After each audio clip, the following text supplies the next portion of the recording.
Welcome to Prabhat news. ఏపీలోని మార్కాపురం జిల్లా కంబం మండలంలో ఘోర రోడ్డు ప్రమాదం జరిగింది. 4 మృతి చెందారు. కంబం వై జంక్షన్ వరసిద్ధి వినాయక స్వామి గుడి వద్ద ఆగి ఉన్న ఆటోను లారీ ఢీకొట్టింది. సంఘటన స్థలంలోనే 3 మృతి చెందారు. మరొకరు వైద్యశాలలో మృతి చెందారు. 7గురికి గాయాలయ్యాయి. వీరందరూ గిద్దలూరు ప్రాంతం వాసులుగా గుర్తించారు. పెళ్లికి వెళ్తుండగా ఘటన జరిగినట్లుగా తెలుస్తుంది. ఘటన జరిగిన విషయాన్ని తెలుసుకున్న వెంటనే పోలీసు అధికారులు సంఘటన స్థలాన్ని సందర్శించారు. కేసు నమోదు చేసి దర్యాప్తు చేస్తున్నారు. ఇదిలా ఉండగా వీరి మృతికి రాష్ట్ర సాంఘిక సంక్షేమ శాఖ మంత్రి డాక్టర్ ఢోల బాల వీరాంజనేయ స్వామి, రవాణా శాఖ మంత్రి మండిపల్లి రాంప్రసాద్ రెడ్డి సంతాపం తెలిపారు. వారి కుటుంబాలకు సానుభూతి వ్యక్తం చేశారు. గాయపడిన వారికి మెరుగైన వైద్య సహాయం అందించాలని అధికారులను ఆదేశించారు.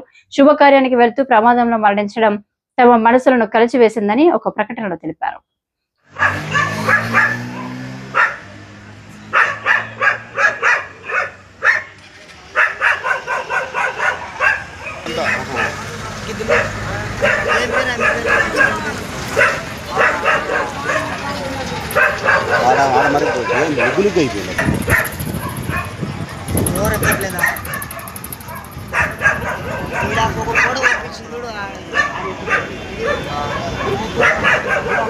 ఫ్యామిలీ అంతా ఆటోలో